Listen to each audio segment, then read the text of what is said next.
আল্লাহর হক আদায়ের পর আল্লাহ রাসূল সাল্লাল্লাহু আলাইহি সাল্লামের হক হলো তার প্রতি ঈমান আনা, তার আনুগত্য করা, সেটা আদায়ের পর আল্লাহর জমিনে সবচেয়ে বড় এবং বেশি হক এবং অধিকার হলো যে মানুষের, সে মানুষ হলেন মাতা এবং পিতা, মা এবং বাবা। মা বাবার হক এটা এত জটিল, এত জটিল। কোন সন্তান তার মা বাবার জন্য যদি তার সারা জীবনের সমস্ত আনুগত্যকে নিবেদন করে দেয়, শ্রদ্ধা নিবেদন করে, বিনয় অবনত থাকে, মা বাবার সামনে দাস মালিকের সামনে যেরকম থাকে সেরকম থাকে, প্রজা রাজার সামনে যেরকম থাকে সেরকম থাকে, তবুও মা বাবার হক কোনোদিন আদায় করে শেষ করা সম্ভব নয়। শুধুমাত্র গর্ভধারণ করা, দুনিয়াতে আসার ক্ষেত্রে ভূমিকা পালন করা, এই দায়টুকু যদি পরিশোধ করতে চায় সন্তান, সারা জীবন মা বাবার সেবা করে, খেদমত করে, মা বাবার সঙ্গে সদাচরণ করেও পরিপূর্ণভাবে সে দায় পরিশোধ করে ফেলেছে, এমনটি মনে করার কোনো কারণ নাই। আল্লাহ তাআলা কোরআনে কারিমে বলেছেন, ওয়াকাদা রাব্বুকা আল্লা তা'বুদু ইল্লা ইয়্যাহ ওয়া বিল ওয়ালিদাইনি ইহসানা। তোমার রব ফয়সালা করেছেন যে আল্লাহ ছাড়া কারোর ইবাদত করা যাবে না। এরপরেই বলেছেন এবং মা বাবার সাথে সদ্ব্যবহার করতে হবে। দেখুন, আল্লাহর ইবাদত, শিরক মুক্ত ইবাদতের নির্দেশ করার পর সাথে সাথে আল্লাহ রাব্বুল আলামিন যার সেবার কথা বলেছেন, যার হকের কথা বলেছেন, অধিকারের কথা বলেছেন, আল্লাহর পরপরই যার অধিকারের কথা উল্লেখ করেছেন তিনি হলেন মা এবং বাবা। আব্দুল্লাহ ইবনে আব্বাস রাদিয়াল্লাহু তাআলা আনহু, আব্দুল্লাহ ইবনে ওমর রাদিয়াল্লাহু তাআলা আনহু, তারপর আবু হুরায়রা রাদিয়াল্লাহু তাআলা আনহু সহ সিনিয়র বহু সাহাবা ইকরামের জীবন ইতিহাসে আমরা দেখতে পাই মা বাবার প্রতি সন্তান কিরকম সেবা করতে হবে তার একটা নমুনা তারা রেখে গেছেন। আমরা তাদের রুহানি সন্তান। সাহাবী আব্দুল্লাহ ইবনে ওমর রাদিয়াল্লাহু তাআলা আনহু বাইতুল্লাহর তওয়াফ করছেন। এক ব্যক্তি তার মাকে, বৃদ্ধা মাকে কাঁধে তুলে নিয়ে তওয়াফ করছে। বাবা যেরকম শিশু সন্তানকে কাঁধে নিয়ে কোলে নিয়ে তওয়াফ করে, সে তার মাকে কাঁধে তুলে নিয়ে তওয়াফ করছে এবং বৃদ্ধা মানুষ, তাকে নিয়ে তওয়াফ করতে অনেক কষ্ট হচ্ছে। 7 চক্কর মাকে কাঁধে নিয়ে দেওয়ার পর এরই কোনো একটা পর্যায়ে এসে তিনি সাহাবী আব্দুল্লাহ ইবনে ওমর রাদিয়াল্লাহু তাআলাকে দেখে চিনেছেন নবী সাল্লাল্লাহু আলাইহি ওয়াসাল্লামের সাহাবী। তখন বললেন যে, হে আব্দুল্লাহ ইবনে ওমর, এই যে আমার মায়ের জন্য আমি সেবা করছি, শুধু সেবা করছি তা নয়, তিনি কবিতা আবৃত্তি করে ছন্দের তালে তালে বলেছেন, ইন্নী লাহা বাইরুহাল মুদাল্লাল, আমি আমার মায়ের জন্য অনুগত অবনত উটের মতো। একটা উট যেরকম মালিকের বসার জন্য অবনত হয়ে মাটিতে বসে যায়, বিশাল কাহি বিশাল দেহি উট যেরকম মালিকের সামনে মালিককে পিঠে চড়াবার জন্য বসে যায়, অবনত হয়ে যায়, আমি আমার মায়ের জন্য এরকম উটের মতো থাকি। আমি কি আমার মায়ের হক আদায় করতে পেরেছি? আব্দুল্লাহ ইবনে ওমর রাদিয়াল্লাহু তাআলা বলেছেন, না, আদায় হয় নাই এবং এটা সম্ভব না। কারণ তোমার মা যে গর্ভে ধারণ করেছেন, তোমাকে যে ভূমিষ্ঠ করেছেন, এই কষ্টগুলো, এই পরিমাণের কষ্ট আল্লাহ রাব্বুল আলামিন কোরআনে হাকিমে বলেছেন, হামালাতহু উম্মুহু কুরহা ওয়া ওয়াদাআতহু কুরহা। তার মা, মানুষের মা, তাকে গর্ভে ধারণ করে কষ্ট করে, গর্ভ থেকে ভূমিষ্ঠ করেন কষ্ট করে। আল্লাহ যেটাকে কষ্ট বলছেন, কষ্টের উপরে কষ্ট বলছেন, সেটা কত কষ্ট এটা শুধুমাত্র মায়েরা বা জানেন। এটা সন্তানরা, পুরুষরা কখনো আঁচ এবং প্রকৃত অনুমান করতে পারে না। যেই ত্যাগ 10 মাস ধরে করতে হয়, যেই ত্যাগ তৎপরবর্তী সময়গুলোতে করতে হয়, যে স্নেহ মমতা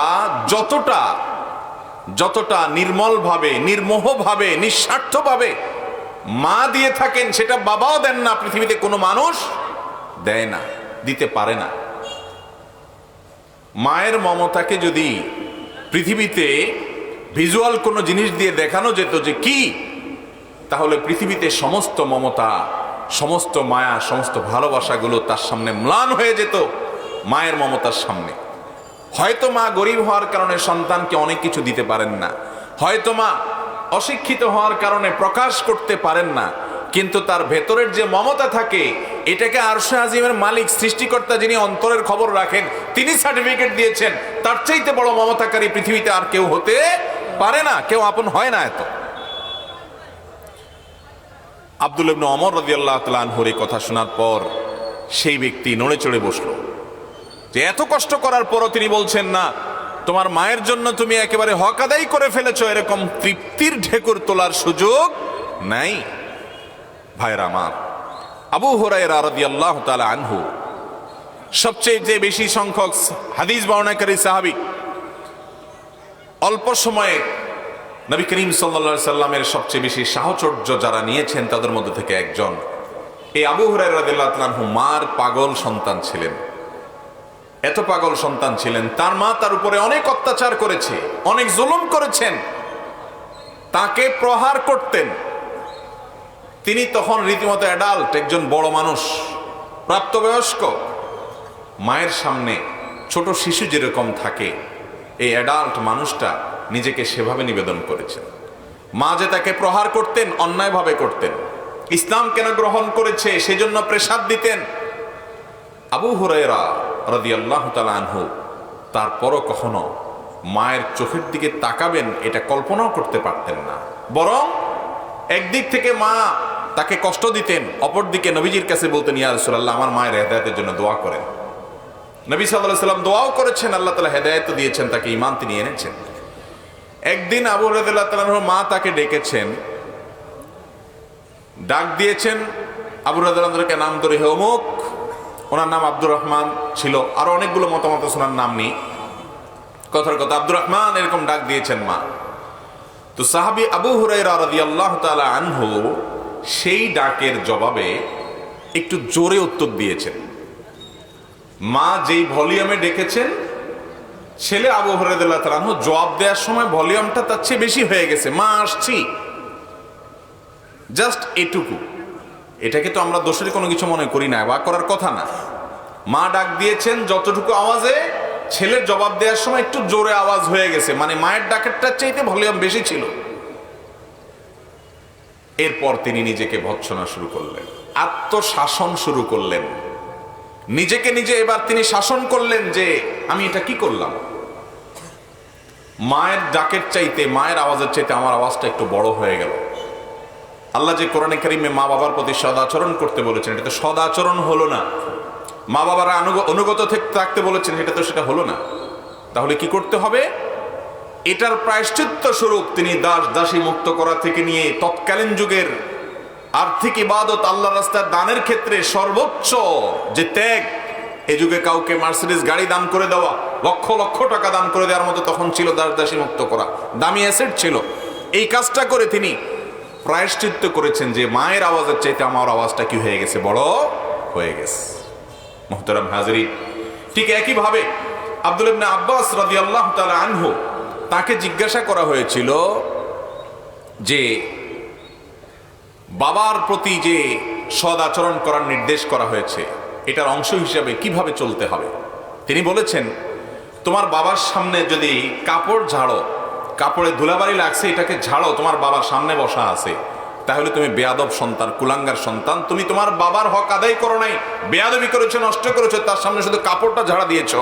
এটার কারণে, কারণ তুমি কোনো রাজার সামনে, তুমি কোনো পদস্থ কর্মকর্তার সামনে, পাওয়ারফুল কোনো ব্যক্তির সামনে কাপড় ঝাড়া দিবা না, তোমার বিবেকে বাঁধবে। দুনিয়ার যত বড় নেতা, যত বড় ব্যক্তি হোক, যত বড় আলেম হোক, যত বড় হুজুর হোক, যত বড় শেখ হোক, যত বড় আল্লাহর নেককার বান্দা হোক, যত বড় ইমাম খতিব হোক, হারামের ইমাম হোক, তোমার কাছে তোমার মা বাবার চাইতে বেশি শ্রদ্ধা পাওয়ার উপযুক্ত আল্লাহর জমিনে আর কেউ নাই। আবু হুরায়রা রাদিয়াল্লাহু তাআলা আনহু, তিনি এক ব্যক্তিকে দেখতে পাচ্ছেন যে সেই লোকটা আরেকজনের সাথে হেঁটে আসছে। তিনি থামায় বললেন যে তোমাদের একজনের সাথে আরেকজনের কি সম্পর্ক, অর্থাৎ তোমরা কি কেউ কারো কিছু হও কিনা। তার সন্দেহ হলো। তখন ছেলে বলল যে উনি আমার বাবা। তখন আবু হুরায়রা তাআলা বললেন, তোমার বাবা? তুমি শুনে রাখো, যদি এই লোকটা তোমার বাবা হয়ে থাকে তাহলে কখনো তার নাম ধরে ডাকবে না, আর তার আওয়াজের উপরে কোনো দিন তোমার আওয়াজ হবে না। তিনি যে আওয়াজে কথা বলবেন তার চেয়ে বড় আওয়াজে তুমি কথা বলবা না। তার চাইতে বেশি উচ্চ আওয়াজ তুমি যদি কথা বলো তাহলে তুমি বাবার কুসন্তান, এবং এর জন্য কিয়ামতের ময়দানে ওই যে বান্দার হক নষ্ট করেছো তুমি, সবচেয়ে বড় হক বাবার হক, মায়ের হক, সেটা তুমি নষ্ট করেছো, এই জন্য তোমাকে জবাবদিহি করতে হবে। তার চাইতে কখনো জোরে যেন আওয়াজ না হয়। বাসাতে, বাড়িতে, ঘরে যখন কথাবার্তা হবে বাপের আওয়াজের চাইতে তোমার আওয়াজ যেন বড় না হয়, এটা তোমাকে খেয়াল রাখতে হবে। আর কখনো কোনো জায়গায় হাজির হয়েছো, তোমার বাবা চেয়ারে বসার আগে তুমি বসবা না, বাবা বসবে তারপরে তুমি বসবে। আর যদি কখনো একসাথে চলো তো কখনো বাবার সামনে দিয়ে হাঁটবা না, তুমি পিছনে থাকবা, তোমার বাবার সামনে হাঁটবে, এবং এমন ভাবে হাঁটবা যে যে কেউ দেখে জিজ্ঞেস করে না লাগে এরা বাপ সন্তান, দেখেই বুঝতে পারে উনি বাপ উনি সন্তান, তোমার আদব থেকে, তোমার লেহাজ থেকে, তোমার ভদ্রতা থেকে। ভাইরা আমার, আজ এই জিনিসটা হারিয়ে গেছে। আজ আমাদের তরুণদের কাছে, যুবকদের কাছে, বিভিন্ন বয়সের মানুষের কাছে যার সাথে সবচাইতে বেশি দুর্ব্যবহার করা যায়, যার চাইতে সবচাইতে বেশি রাগ ঝাড়ে যায়, যার চাইতে সবচেয়ে বেশি ঝাড়ি দিয়ে কথা বলা যায়, সেই লোকটার নাম হলো মা। ঠিক না বেঠিক? অফিসে বসের সাথে খুব ভদ্র হইয়া চলি আমরা,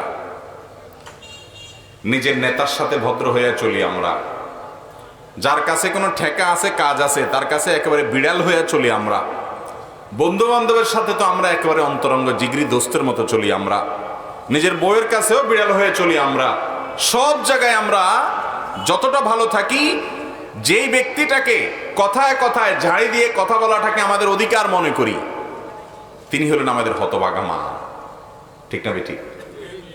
মোহতারাম হাজরিন, অথচ আল্লাহর জমিনে এই মা এবং তারপর বাবা, এই দুটি মানুষ হলেন আমাদের সবচেয়ে বেশি সম্মান, শ্রদ্ধা, এহতেরাম, ভদ্রতা, শিষ্টাচার, সুন্দর আচরণ, বিনম্র ব্যবহার, আমাদের শ্রদ্ধা সহ সব আনুগত্য এবং বিনয় পাওয়ার হকদার এই দুটি লোক। আল্লাহ তাআলা আমাদেরকে মা বাবার হক আদায় করার তৌফিক দান করুন।